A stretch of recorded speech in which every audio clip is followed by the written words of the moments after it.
Bismillahirrahmanirrahim. Assalamu alaikum साथियों. I am Mrs. Anila Imran and you are watching UV Educational Center. साथियों, आज आपसे वादा है कि जॉन कीट्स के हमने गेस्ट पेपर को डिस्कस करना है और इसके क्वेश्चन को हैंडल करने के लिए कुछ कीवर्ड्स रखने हैं और इन कीवर्ड्स के साथ ऐसे पॉइंट्स रखने हैं जो आपकी काम आएंगे किसी भी किस्म के क्वेश्चन में। और ये वीडियो आपके लिए बहुत फायदेमंद साबित होगी। इसको कंप्लीट देखें और इसको रोक कर इसके पॉइंट्स आप लिख सकते हैं और उन पॉइंट्स को याद करें, उनको यूज करें क्वेश्चन में और अपने हाई मार्क्स हासिल करें। क्वेश्चन का इंट्रो आपने ये जवाब जो देना है उसका इंट्रो क्वेश्चन के मुताबिक ही रखेंगे और इसके अंदर आप वो कोटेशंस डालेंगे जो आप ऑटोमेटिकली याद करके गए हैं। उनको फिट करना आपका काम है कि मैंने इसको जुमले के लिहाज से मोल्ड करके कहाँ पे फिट करके बिठाना है। कंक्लूजन अपना तैयार रखें, कंक्लूजन के बगैर क्वेश्चन नहीं बनता है। और कोट्स के साथ ये क्वेश्चन में एक रूप फूंक देते हैं और अगर इसको हम थोड़ा सा वेविंग लाइन दे देते हैं तो फिर ये एग्जामिनर को, जिसे कहते हैं ना, उसको फैसिनेट करती हैं, उसका दिल मोह लेती हैं और वो आपको नंबर देने पर मजबूर हो जाते हैं।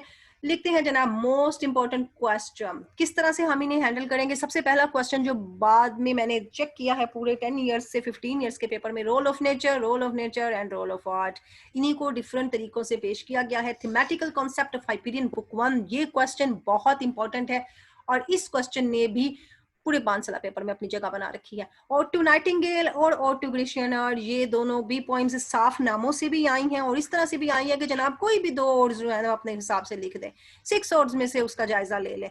तो आपने इन 2 वर्ड्स को घुसा कर उसमें लिख देना है। 6 अगर आपको आती हैं तो 6 में से किसी का माइनर सा हवाला दे दे, किसी का ज्यादा हवाला दे दे।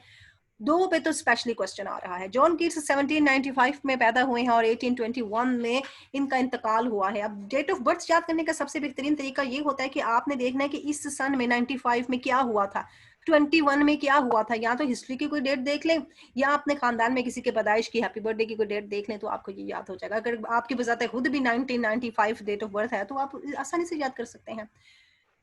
3 अशखास के नाम आपने याद करने हैं, लॉर्ड बैरन, पर्सी bysshe शेले और जॉन कीट्स। ये तीनों कॉन्टेम्पोरेरी हैं, तीनों एक ही दौर के शायर हैं। विलियम ब्लेक को हमने डिस्कस किया, वो थोड़ा सा पीछे चले जाते हैं, वो सीनियर हैं इनसे। अब अंदाजा करिए कि 1795 में अगर जॉन कीट्स पैदा हुए हैं तो इस वक्त रेवोल्यूशन, इंडस्ट्रियल रेवोल्यूशन शुरू हो चुका है और साथ ही साथ फ्रेंच रेवोल्यूशन की बातें हैं। और विलियम ब्लेक इस वक्त तकरीबन अपनी एज के मिड में आ चुके हैं और जब ये पैदा हुए तो ये न्यू जनरेशन है ना, नई जनरेशन के हैं। तो इन्हें क्या कहते हैं, the key figure in the second generation of the romantic movement. Romantic movement के दूसरी नस्ल आ चुकी है।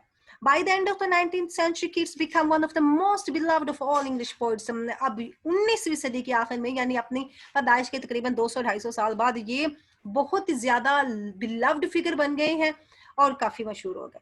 अपनी शॉर्ट लाइफ टाइम में इन्होंने क्या किया है, इन्फ्लुएंस किया है बहुत से इंग्लिश पोइट को जो इनके दौर के थे। यानी इनके दौर में ये पीबी शैली और ये लॉर्ड बैरन्स और दूसरे पोइट्स हैं जिनको इन्होंने अच्छा खासा मुतासिर किया है।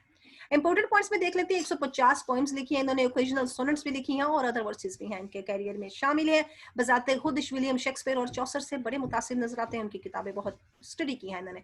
पर्सनल ग्रीफ के ये शिकार रही हैं, जाती दुख इन्हें मिले हैं। वालिद वफात पा गए, वालदा ने दूसरी शादी कर ली, नानी माँ ने दादी माँ ने पाला, हालात काफी खराब रहे, फिर माँ वापस आ गई। वो इनकी स्टोरी में आपको एक दूसरी वीडियो में बताती हूँ।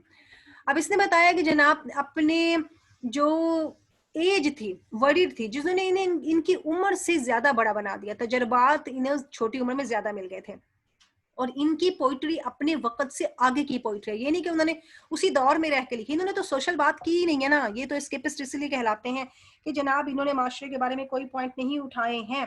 क्यों नहीं उठाए हैं? ये अपने नोस्टैल्जिया में है, अपनी पिक्टोरिकल मेडिटेशन देते हैं, अपने एक्सपीरियंस देते हैं, ग्रीक स्पिरिट्स पेश करते हैं, मिथिकल स्टाइल है इनका। लेकिन ये हमें अपने सोसाइटी की कोई बात नहीं बताते हैं। सेल्फ प्रिजर्वेशन में रहते हैं, जात में ही खोए रहते हैं, अपनी प्लेजर, अपनी पेन और अपने ही, जिसे कहते हैं ना, सर्कल में रहते हैं। इनकी पोइम्स में हमें यही मिलता है। इनकी पोइम में हमें कोई माशरे का इश्यू सामने नहीं आता, कोई जंग, कोई कुछ नहीं बताया गया इनकी पोइम में। आगे चलते हैं तो देखते हैं कि ये ग्रोइंग पोइट है। इनका स्टाइल जो है वो लेके आया, एक न्यू इरा लेके आया था रोमांस का, इनके यंग एज में ही, लेकिन मौत इन्हें बहुत जल्द आ गई।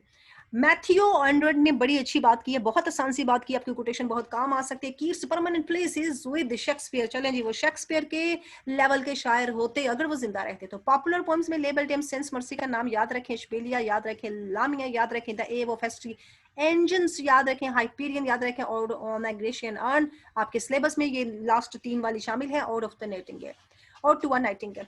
इनके हवाले दें, इनके नाम बता दें, उसका पॉपुलर काम बता दें जो उसने उनके अंदर अपने यूज किया है, मिथ यूज किया है, डेथ, डिप्रेशन, जो भी यूज किया है, इसको आप बताएंगे तो आपके मार्क्स बनते हैं। और क्वेश्चन इसी के इर्द गिर्द आना है।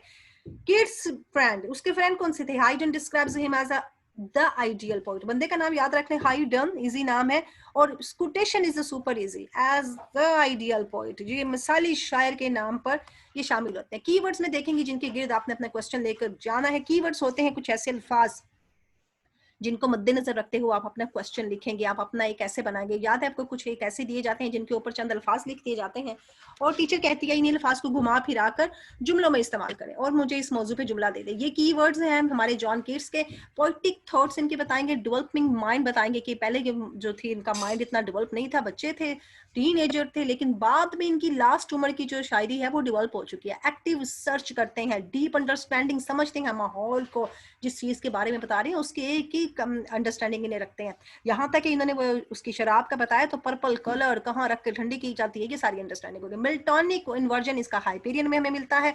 क्रिएटिव पावर है क्योंकि वो क्रिएट करने की ताकत रखते थे। मिच्योरिंग पावर फिर उनमें आती गई। Pathetic interesting in history, history में बेहद लगाव रखते हैं, और जब भी तो हिस्ट्री से कितने कैरेक्टर हमारे सामने आते हैं। इस तरह से पोइम्स में रुथ का कैरेक्टर भी हमारे सामने के लेकर आए हैं। मिथोलॉजी ऑफ ग्रीक्स, ग्रीक्स की मिथोलॉजी उठाते हैं। ग्रीन एशियन वो अर्न में, ग्रीशियन अर्न में आ गए, ये सारी मिथ मेकिंग बनाते हैं, उसको यूज करते हैं। मुख्तलिफ अशकाल यूज करते हैं जो कि मशहूर रवायात से मिलती हैं। हेलिनिज्म बहुत इंपॉर्टेंट क्वेश्चन है, और हेलिनिज्म की दूसरी शक्ल है ग्रीक मिथोलॉजी, और ग्रीक स्टाइल मिथ मेकिंग, इसमें ही ये आते हैं। Greek story, Greek feature, Greek temperament, Greek art, Greek form. आपने एक लफ्ज को सेम यूज नहीं करना, बार बार उसको चेंज करना है हाई रैंक लेने के लिए। मिस्टीरियस हैं और trackless region of adventures. Adventures ऐसे करते हैं मोहम्मद, ऐसे करते हैं कि बंदा उनको पा नहीं सकता और तजस्सुस में डाल देते हैं। एस्थेटिक एडवेंचर है उनका। एस्थेटिक एडवेंचर वही होता है जो शायर बड़ी खुशी में, जज्बात में आके बात करता है, पुरखुश हो जाता है, रूह खुश हो जाती है उसे देख के। पोइटिकल एक्सप्रेशंस उनका म्यूजिकल इफेक्ट्स के साथ है, यानी ये जो साउंड्स यूज कर रहे हैं उनमें कलर भी डाल रहे हैं, उनमें सिंबल्स भी डाल रहे हैं, उनमें हमने आवाजें सुनाई भी देती हैं। हम भूल जाते हैं हर चीज जब ये हमें बताते हैं अपने ये सारे सिंबल्स इकट्ठे करने के बाद। आगे चलते हैं तो बात करते हैं इनके फिलोसॉफिक सेंटिमेंट्स के। फिलोसॉफिक सेंटिमेंट में बड़ी बातें कर जाते हैं। नो हंग्री जनरेशन ट्रीट दे डाउन। जनाब ये फलसफा नहीं तो क्या है? कोई नस्ल जो है वो तुम्हें तबाह नहीं कर पाती, तुम्हें डाउन नहीं कर सकती। नाइटिंगेल तुम इतनी खूबसूरत हो, इतने अच्छे हो, ये फलसफे वाली बातें होती हैं। विविड इमेजरी यूज करते हैं। इमेजरी ऐसी शानदार है कि वो बहुत वसी है। सेंसुअल स्टाइल है इसका। इस स्टाइल में ये खुशी को महसूस करते हैं और हिस्स का इस्तेमाल करते हैं। इनकी पोइट्री में हमने देखी है चखने की हिस्स, सुनने की हिस्स, सूंघने की हिस्स, देखने की हिस्स, ये सारी ये सेंसुअल स्टाइल्स में आप यूज कर सकते हैं। आर्टिस्टिक क्रिएशन है इनकी। आर्टिस्टिक क्रिएशन जब हम करते हैं तो हम उसमें नॉस्टैल्जिक पिक्चर यूज करते हैं, पिक्टोरिकल पावर यूज करते हैं, मेडिटेशन यूज कर देते हैं, एक्सपीरियंस यूज कर लेते हैं, अपने जाती जो है प्रॉब्लम्स उनको डिस्कस कर लेते हैं, रियलिटी ऑफ लाइफ्स को डिस्कस कर लेते हैं। जब हम आर्टिस्टिक क्रिएशन करते हैं तो उसमें हमारी बहुत सी चीजें शामिल हो जाती हैं। लिटरेरी टर्म्स में अगर देखते हैं एसोनेंस, अल्टरेशन, और इसके साथ साथ ग्राफिक पिक्चर पेश करते हैं, रिटोरिकल टून भी देते हैं, हमें ऑडिटरी इमेजरी भी देते हैं, विविड विजुअल इमेजेस भी पेश करते हैं, पर्सोनिफिकेशन भी लगाते हैं ये अपनी पोइट्री में। Like, subscribe and share our channel and see the links which are coming on the screen. Best of luck for your exams.